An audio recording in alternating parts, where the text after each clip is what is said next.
Assalamualaikum warahmatullahi wabarakatuh. Alhamdulillah, pada hari ini kita dapat berjumpa kembali untuk mengikuti mata pelajaran hari ini. Sebelum kita memulai mata pelajaran hari ini, alangkah lebih baiknya kita berdoa terlebih dahulu agar apa yang kita pelajari hari ini dapat bermanfaat dan menambah pengetahuan kita serta menjadi amal soleh kita. Berdoa dimulai. Berdoa selesai. Sebelum saya memulai pelajaran pada pagi hari ini, saya akan absen terlebih dahulu. Alhamdulillah, pada pagi hari ini semuanya hadir. Semangat untuk mengikuti mata pelajaran hari ini. Semoga semangat kita tetap terjaga dengan baik. Oke. Minggu lalu kita telah mempelajari sedikit tentang keanekaragaman hayati yang ada di sekitar kita dan yang ada di Indonesia. Coba sebutkan macam-macam atau contoh dari keanekaragaman hayati. Jawaban yang kalian berikan sudah benar bahwa keanekaragaman hayati di Indonesia terutama ini sangat beragam. Yang kalian tadi sebutkan contohnya ada buah-buahan seperti mangga.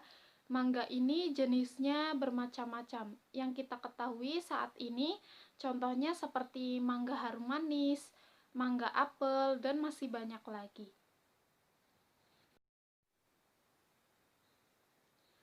Tujuan dari kita mempelajari keanekaragaman hati, apakah ada yang tahu? Oke, tujuan dari kita mempelajari keanekaragaman hayati ini adalah agar kita mengetahui berbagai macam keanekaragaman hayati yang ada di sekitar kita dan tentunya yang ada di Indonesia. Yang kedua, tujuan selanjutnya adalah agar kita tahu manfaat dari berbagai macam keanekaragaman hayati serta cara agar kita melestarikan keanekaragaman hayati ini agar tetap terjaga. Oke, yang selanjutnya kita masuk ke mata pelajaran pada hari ini. Yang selanjutnya ini ada pengertian tentang keanekaragaman hayati. Jadi, keanekaragaman hayati ini merupakan pernyataan mengenai berbagai macam variasi atau bentuk, penampilan, jumlah, dan sifat yang terdapat pada berbagai tingkatan makhluk hidup. Nah, pengertian ini merupakan pengertian secara umum. Sedangkan pengertian keanekaragaman hayati menurut Undang-Undang Nomor 5 Tahun 1994, keanekaragaman hayati ini merupakan keanekaragaman di antara makhluk hidup dari semua sumber, termasuk di antaranya ada daratan, lautan, ekosistem akuatik atau perairan, dan lainnya, serta komplek-komplek ekologi yang merupakan bagian dari keanekaragamannya, mencakup keanekaragamannya dalam spesies, antara spesies, dan ekosistem. Dari pengertian di atas, kita dapat mengambil bahwa keanekaragaman hayati ini setiap makhluk hidup itu berbeda baik dari bentuknya, penampilannya, jumlahnya, dan lain-lainnya. Apakah ada yang tahu berapa tingkatan keanekaragaman hayati tersebut? Nah, tingkatan keanekaragaman hayati ini ada 3. Yang pertama ada tingkat gen, tingkat spesies, dan tingkat ekosistem. Oke, yang pertama ada keanekaragaman tingkat gen. Apakah ada yang tahu gen itu apa? Nah, gen merupakan faktor pembawa sifat keturunan yang terdapat di dalam kromosom. Setiap susunan gen akan memberikan sifat nampak atau fenotip, baik itu anatomi atau fisiologi pada setiap organisme. Tentunya susunan gen pada setiap makhluk hidup ini berbeda karena gen ini merupakan campuran dari gen betina dan gen jantan pada saat perkawinan. Nah, contoh dari tingkat keanekaragaman tingkat gen ini contohnya ada bunga mawar. Nah, bunga mawar yang kita ketahui jenisnya ini bermacam-macam. Ada bunga mawar merah, putih, kuning, pink, dan lain sebagainya. Seperti yang kalian tadi sebutkan, ada contoh buah-buahan seperti mangga, bahwa mangga itu ada mangga apel, mangga harum manis, mangga mana lagi, itu termasuk ke dalam keanekaragaman tingkat gen. Nah, yang selanjutnya ada keanekaragaman tingkat spesies. Nah, keanekaragaman tingkat spesies ini menunjukkan keanekaragaman atau variasi yang terdapat pada berbagai jenis atau spesies makhluk hidup dalam genus yang sama. Nah, keanekaragaman tingkat spesies ini sangat mudah dibedakan. Contohnya ada pohon aren, pohon kelapa, pohon pinang. Ini bentuknya sama, tapi sebenarnya ini berbeda. Nah, yang selanjutnya ada keanekaragaman tingkat ekosistem. Ekosistem berarti suatu kesatuan yang dibentuk oleh hubungan timbal balik antara makhluk hidup dan lingkungannya. Nah, makhluk hidup ini termasuk dalam faktor biotik, sedangkan lingkungan ini adalah faktor abiotik. Apakah ada yang tahu faktor biotik itu apa dan abiotik itu apa? Nah, faktor biotik merupakan bagian-bagian dalam ekosistem yang merupakan makhluk-makhluk hidup. Misalnya ada tumbuhan, hewan, dan masih banyak lagi. Sedangkan faktor abiotik ini merupakan bagian dalam ekosistem yang tidak hidup. Coba kalian sebutkan apa saja. Nah, ada iklim, cahaya, air, tanah, dan masih banyak lagi.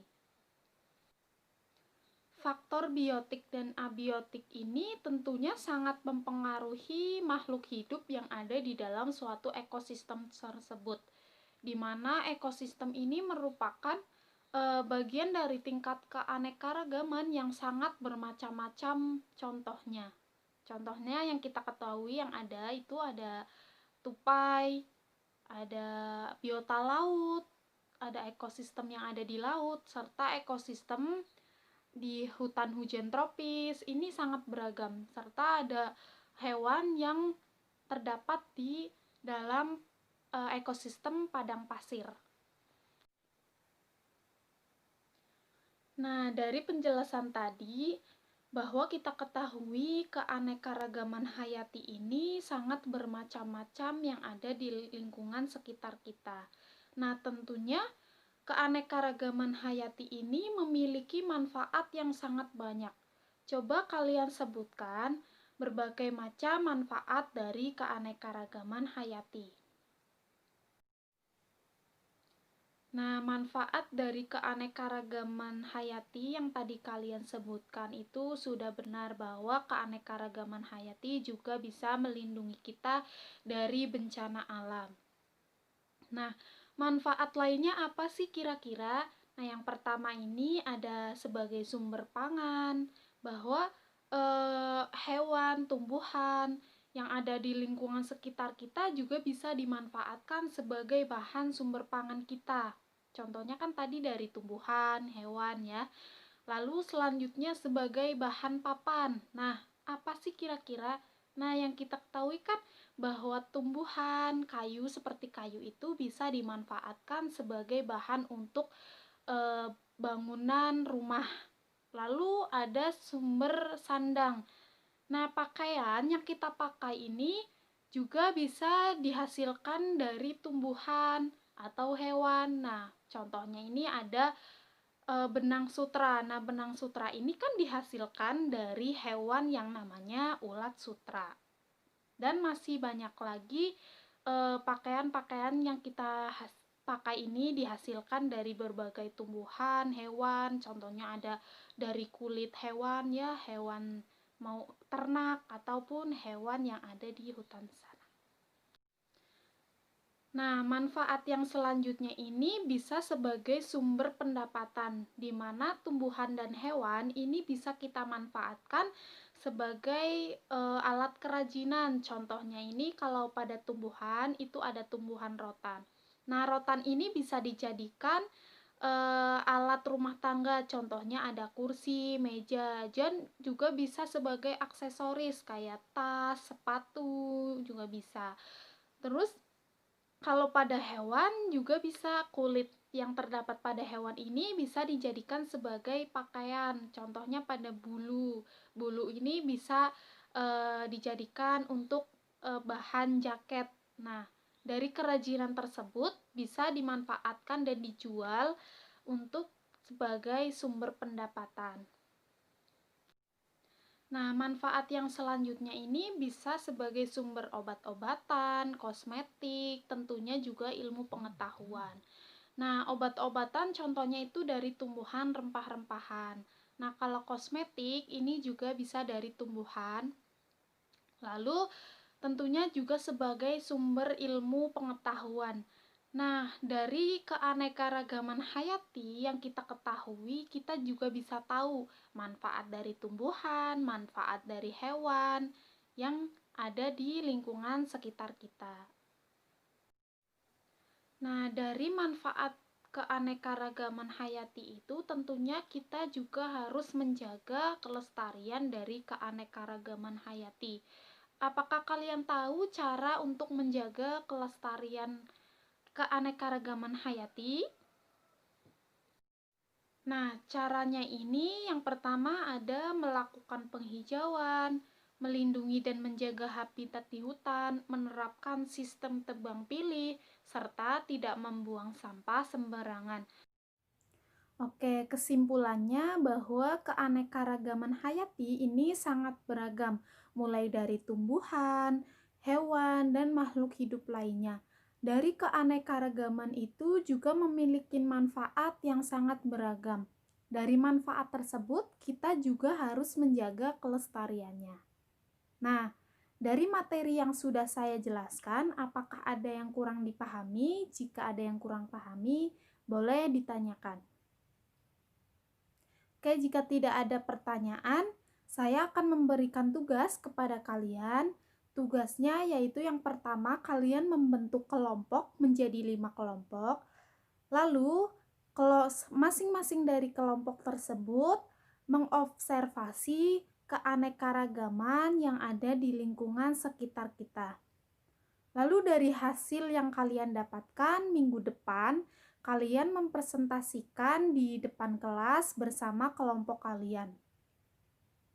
Jika nanti ada pertanyaan-pertanyaan, boleh diajukan kepada kelompok yang mempresentasikan hasil dari observasi yang kalian dapatkan. Jika tidak ada pertanyaan lagi, saya cukupkan materi pada hari ini. Mudah-mudahan apa yang kita pelajari hari ini bisa membawa manfaat serta menjadi ilmu pengetahuan kita dan kita dapat mengaplikasikannya di dalam kehidupan kita sehari-hari. Kurang lebihnya mohon maaf. Wabillahi taufik wal hidayah. Wassalamualaikum warahmatullahi wabarakatuh.